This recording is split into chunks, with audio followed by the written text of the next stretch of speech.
बिस्मिल्लाहिर्रहमानिर्रहीम। आज का मेरा टॉपिक है जिम क्रो लॉज। अब जिम क्रो लॉज का मतलब है Jim Crow laws were a set of laws in the United States that enforce racial segregation and discrimination against African American. These laws were placed in mainly in the southern states from the late 19th century into the mid 20th century. They enforced segregation in public places like schools, restaurants, and public transportation, and limited the rights of African Americans in many aspects of life.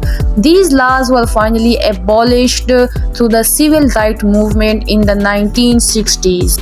तो क्योंकि आप सबको ये मालूम होगा कि पहले America में ये अफ्रीकन स्लेव ट्रेड हुआ करती थी, मतलब कि अफ्रीका से जो ब्लैक होते थे उनको ट्रेड किया जाता था अमेरिका में। तो वहाँ पर जो ब्लैक होते थे वहाँ पर उन ब्लैक से खेती बाड़ी का काम करवाते थे और वहाँ पर उनको बिल्कुल थर्ड क्लास समझा जाता था। उनके कोई राइट्स नहीं होते थे, बल्कि सिर्फ उनको एग्रीकल्चरल फील्ड में ही रखा जाता था।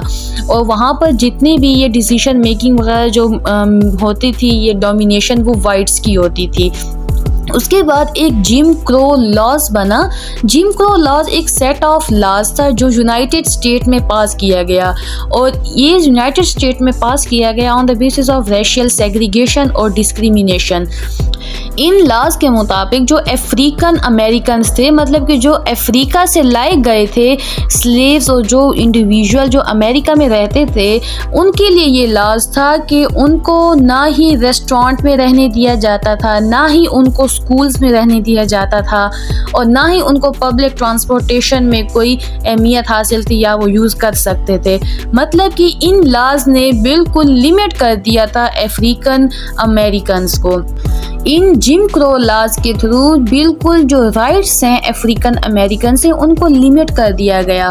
उनको सिर्फ ये एग्रीकल्चरल सेक्टर तक ही रखा गया। इसके अलावा जितने भी राइट्स थे वो तमाम राइट्स एबॉलिश कर दिए गए हैं।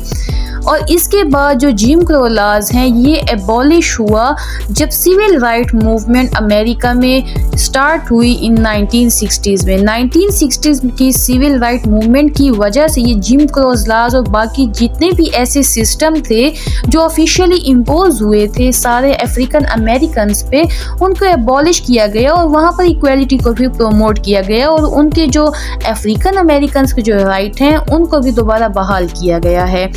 तो ये था आज का टॉपिक। इस तरह की टर्मिनोलॉजीज़ को समझने के लिए हमारे चैनल पे विज़िट कीजिएगा ताकि आप मज़ीद थॉरोली अच्छे से पढ़ सकें। Thank you so much. Video को लाइक कर दीजिएगा एंड चैनल को subscribe. Thank you so much. अल्लाह हाफिज़।